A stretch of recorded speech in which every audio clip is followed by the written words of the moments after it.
بسم اللہ الرحمن الرحیم۔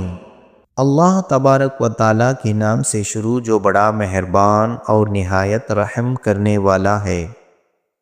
اللہ رب العزت کی بنائی ہوئی اس کائنات کے اندر بہت سارے بادشاہ آئے جنہوں نے اللہ تعالیٰ کے بنائے ہوئے نظام کو بدلنے کی بہت کوششیں کی اور اللہ تعالیٰ کی ذات کو چھوڑ کر خود خدا بن بیٹھے اور خدائی کا جھوٹا دعویٰ کر بیٹھے۔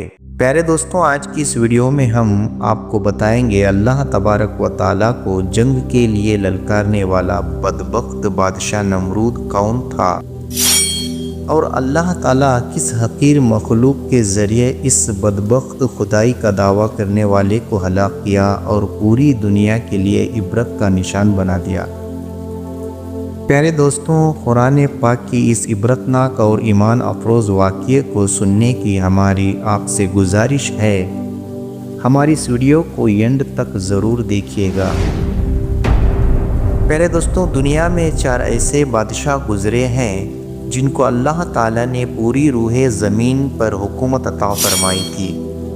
ان میں سے 2 بادشاہ مسلمان تھے اور 2 کافر۔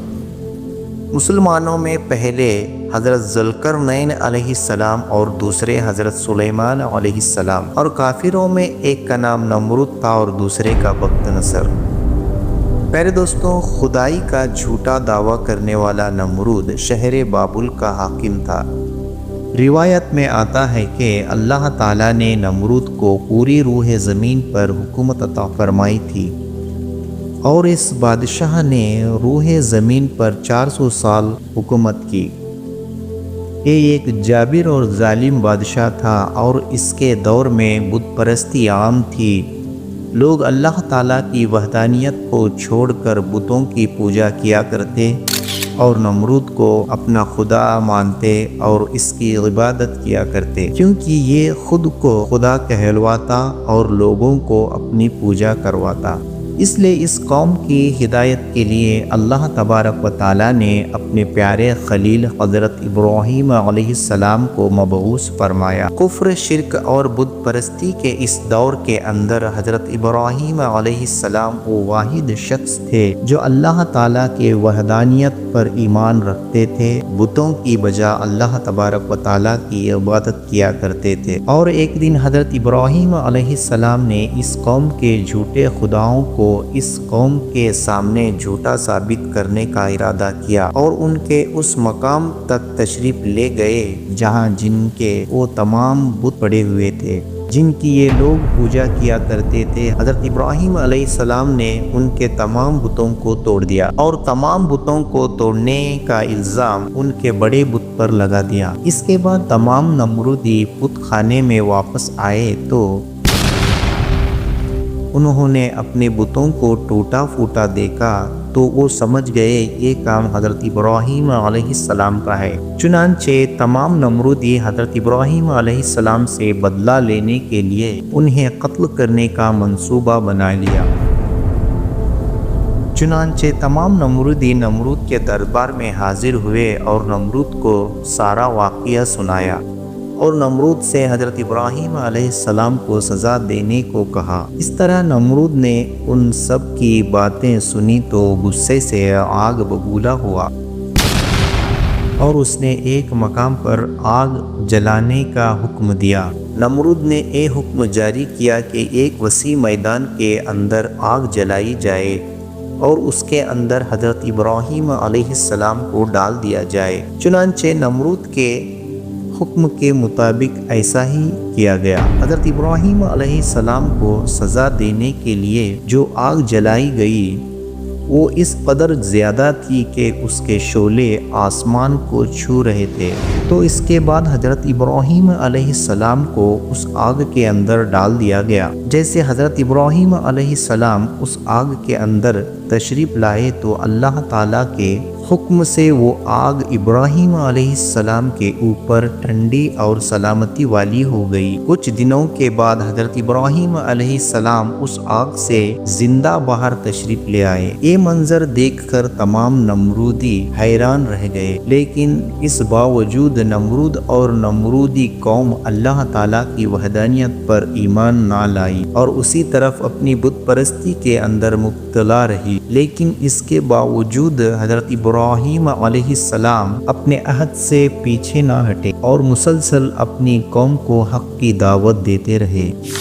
اور حضرت ابراہیم علیہ السلام نے نمرود کو اپنے کفر شرک سے باز آنے اور اللہ تعالیٰ پر ایمان لانے کو کہا۔ حضرت ابراہیم علیہ السلام کا انکار کرتے ہوئے ان سے مناظرہ کرتے ہوئے یہ سوال کیا کہ تیرا رب کون ہے؟ تو حضرت ابراہیم علیہ السلام نے ارشاد فرمایا، میرا رب وہ ہے جو زندگی اور موت دیتا ہے۔ یہ بات سن کر نمرود مسکرانے لگا اور حضرت ابراہیم علیہ السلام سے کہنے لگا، یہ تو میں بھی کر سکتا ہوں۔ چنانچہ نمرود نے تکبر کے ساتھ 2 قیدیوں کو بلایا، ان میں سے ایک کو قتل کر دیا اور دوسرے کو آزاد کر دیا اور کہنے لگا، دیکھو میں نے ایک کو زندگی دے دی اور دوسرے کو موت۔ اس طرح نمرود نے حضرت ابراہیم علیہ السلام کے سامنے اپنے خدا ہونے کا دلیل پیش کرنے لگا اور حضرت ابراہیم علیہ السلام سے کہنے لگا، حقیقی خدا تو میں ہوں، بتا تیرا خدا کون ہے؟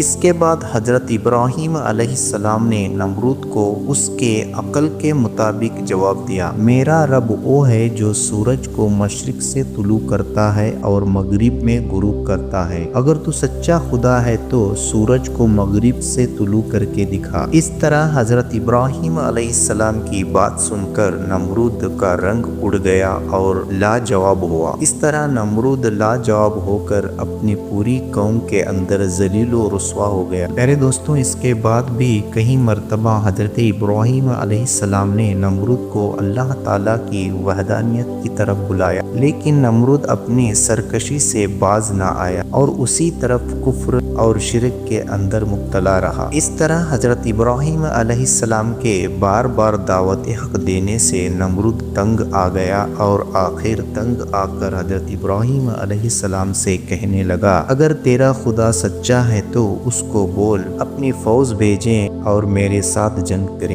جیسے ہی نمرود نے حضرت ابراہیم علیہ السلام کے سامنے یہ بکواس کی تو فوراً حضرت جبرائیل علیہ السلام حضرت ابراہیم علیہ السلام کے بارگاہ میں حاضر ہوئے اور کہنے لگے، اللہ تعالیٰ کا لشکر جنگ کے لیے تیار ہے۔ حضرت جبرائیل علیہ السلام کی یہ بات سن کر حضرت ابراہیم علیہ السلام نمرود سے یہ کہنے لگے، اللہ تعالیٰ کا لشکر جنگ کے لیے تیار ہے۔ چنانچہ یہ سن کر نمرود حضرت ابراہیم علیہ السلام سے یہ کہنے لگا، مجھے 3 دن کی مہلت دے دی جائے تاکہ میں اپنی جنگ کی تیاری کر سکوں۔ میرے دوستوں، کیونکہ نمرود کی حکومت پوری دنیا پر تھی، ان 3 دنوں کے دوران نمرود نے پوری دنیا کے بڑے بڑے جنگجوؤں کو اکٹھا کیا اور بہت سارے ہتھیاروں کو جنگ کے لیے تیار کیا۔ اس طرح 3 دن کے اندر اندر نمرود نے اپنی تمام تیاری مکمل کر لی۔ اس کے بعد نمرود حضرت ابراہیم علیہ السلام کو تکبر کے ساتھ للکار کے کہنے لگا کہ ہماری فوج جنگ کے لیے تیار ہیں، اپنے رب سے کہو اپنی فوج کو بھیجیں اور ہمارے ساتھ جنگ کریں۔